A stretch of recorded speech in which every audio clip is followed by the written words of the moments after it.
Hi Earthlings, I'm Trice. Want to get richer the easy way? Well, now you can.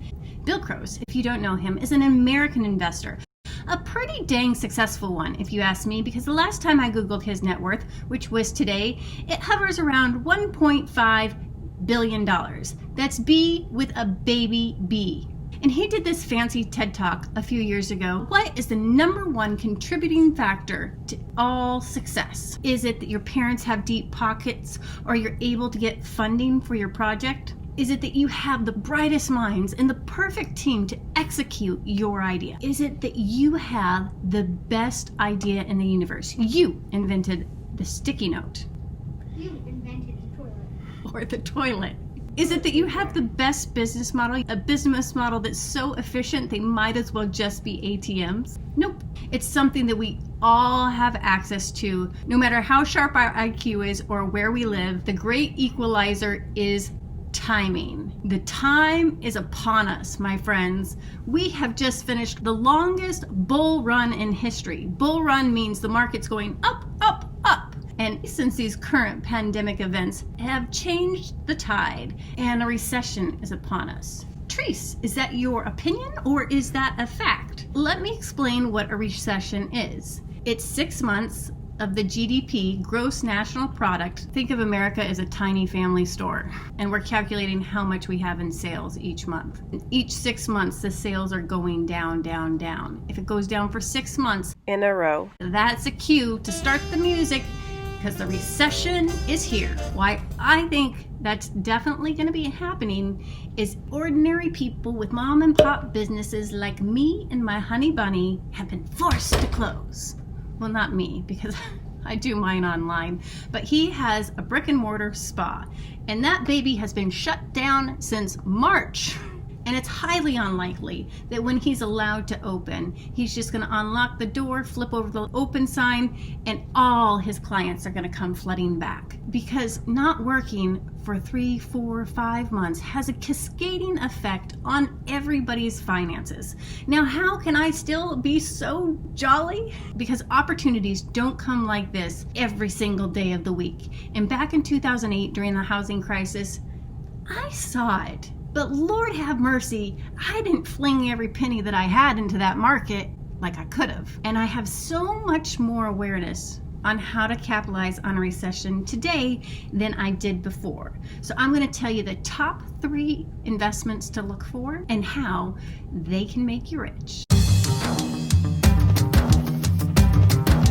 Now, you do need one thing to take advantage of these opportunities.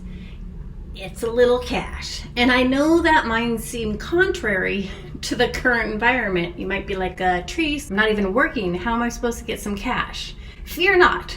Recessions aren't over in a day. And you don't need hordes of cash. You just need a little cash. So even if you have none, just get started now. And I hate to use the B word because it makes people feel like they're on a diet and they're restricted. That's not what they are. Budgets make you rich. Imagine a company that did not have a budget. How would they know how much money they could spend in order to make a profit?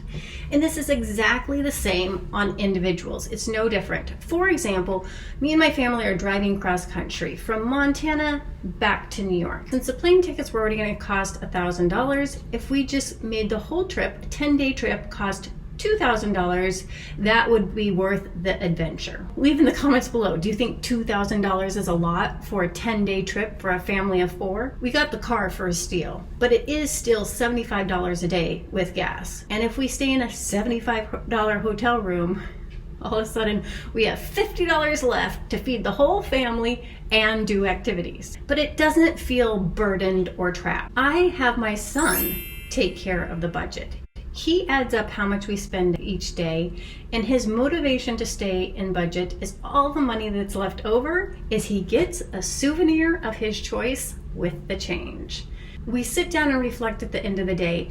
Did we waste any money? Was any money not working hard for us? Oh yeah, I bought that Lunchable and I didn't eat it. And I said, oh yeah, everybody went to Starbucks, and since everybody else was buying something, even though I didn't want anything, I bought something. I could have not done that. These little things don't feel like they're gonna line up to a hill of beans for most people. But you have to learn to think like an investor. An investor is knowing that they are earning pennies on the dollar, and that's going to make them rich. To drive my point home, at that 8% good rate of return, it would take $75, 1 year of time to pay the taxes and come out with the same $5 on that wasted Lunchable. So it's easier just not to waste it. There's a really easy way to do it. Just go to mint.com and hook up your primary bank account and create a budget for each month. As the month ends, reflect on the budget. It's not necessarily about hitting the exact budgeted amount. It's actually raising your awareness to see where money is wasted and giving you no value, because then you can stop spending that money and use it to build your investments. Now, the easiest investment that takes no elbow grease, just a few greenbacks, and a little bit of education to play the game is this. Now, the absolute easiest way, and a little bit intimidating if you don't know what you're doing, is the stock market. And I do advise you to get educated on the stock market. I am creating a course, and it should be ready in June, so you can look forward to that. But I will leave you some tips on how to get started now. But first, the disclaimer. This is not professional financial advice. All investments can lose money, blah, blah, blah, blah, blah. This is the advice that I gave my very close childhood friend when I was back in Montana. If you have $1,000, that's the minimum needed to start investing. I would open an account at Vanguard and invest in a target fund. They have different years, like the 2050 fund. The further away the target of time, the more it's in stocks, the more riskier it is. And the closer it is in time, the more it is in bonds, and the less riskier it is. And these portfolios automatically, without you doing anything to them, naturally change their asset allocation, the portion that's in bonds and the portion that's in stocks, as the timeline gets closer. For example, if you have that 2050 fund, and now fast forward, we're in the future at 2045, that portfolio is going to naturally been readjusted to be more in bonds than it currently is. So you can set it and forget it, and then you don't have to do anything. Now, that is not going to make you rich, just putting $1,000 and leaving it there. You have to continue to invest. So I told her, just pick one day, the first of every month, and you're going to invest $50. What this allows you to do is have more entry points to the market. Why is that a good idea? Because when the market is volatile, going up and down like this, some days it's going to be high and some days it's going to be low. But if I have 12 chances to get into the market, typically I'm going to buy a lower average share price. Now, if you want a little bit more guidance on how to ride the trends or get started for newbies, I have this video to get you into the market, and it explains a little bit more of the investor philosophy. You need the mind of investor to hold the position, because fear is the #1 factor that affects people's returns. I'm scared, so I'm going to pull all my money out. Now, this second investing tip made me over $250,000 for sitting on my booty and decorating. You want to know how most millionaires are made? No, it's not an inheritance. It's through real estate. And the opportunities are ripe for real estate for 2 reasons. Interest rates are historically low, and 3 things are coming down the pike. Death, it's stressful. Divorce and default. These are the 3 dark horses that come during every recession.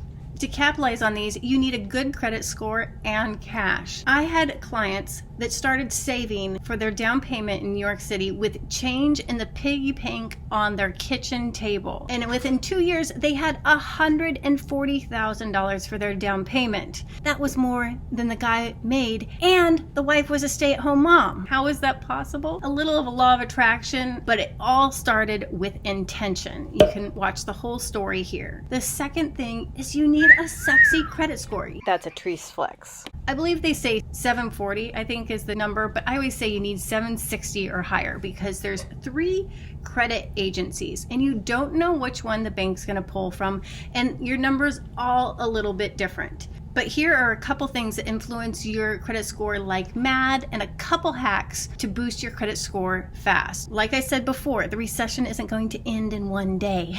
You've got time if you got started now. The one thing really leaves the biggest black mark on your credit score is not paying the bill. If you have to call and renegotiate, always pay the bill. The second biggest factor influencing your credit score is the debt to credit ratio.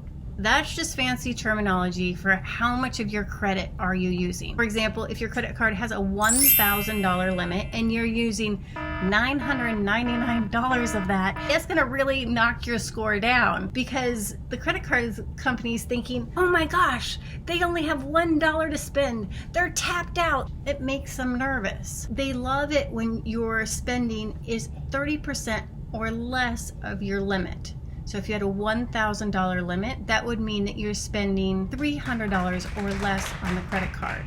Now you can cheat this by simply calling the credit card company and asking them to raise your limit. Now don't be crazy and go use it. It will just change your ratio. The second trick, and I see people with excellent credit skills, they pay on time, they don't have a high debt to credit ratio, but their credit score is meh. It's not in the phenomenal rate category. And it's because they're not using their credit cards. They're not generating a report. So what I advocate in that is not to pick up the habit of swiping your card. Simply take your phone bill, hook it up to your MasterCard, and have it auto-paid monthly. It generates a statement. The credit bureaus do not know if you charged one thing or 10,000 things. All they see is you got a bill and you paid it off. And they love that. That's pumping out credit history. Look, I pay on time, and that will plump your credit score. Now, those first 2 investing examples can make you rich. They can make you a millionaire. But if you want to be champagne wealthy, this is going to make it rain. Don't get intimidated. Anybody can do it. Build a scalable business. I'm not talking own 10 car washes, although that's a very good idea. I have a client, she was a stay-at-home mom, and she wanted to be a painter. And her paintings are gorgeous and beautiful and expensive.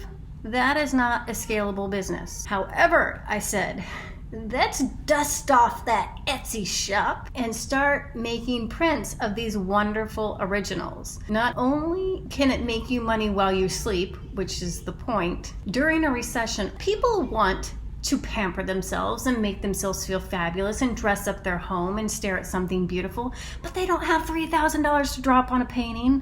So a print will do the trick. She's made hundreds every month from it. It's got to be totaling in the thousands, and that is including during the pandemic.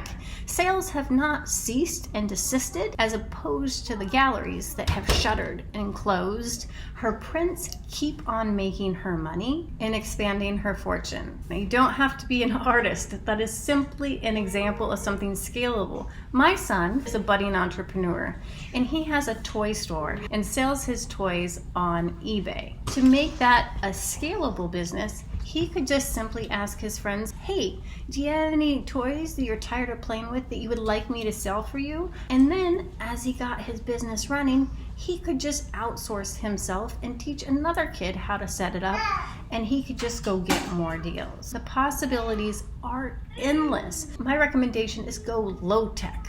Own a car wash, a laundromat, publish a book on Amazon, start a freaking YouTube channel. Guys, if you have any desire to start a YouTube channel, you should just frickin' do it. They're free to start. Yes, they are a little bit labor intensive, but it's scalable. The big things you want to keep in mind when you're creating a business during a recession, if you really want a home run, invoke the principle of escapism. YouTube has that element, escapism. People come here to be entertained. Even my husband's spa, escapism, beautifying oneself. The sky is the limit.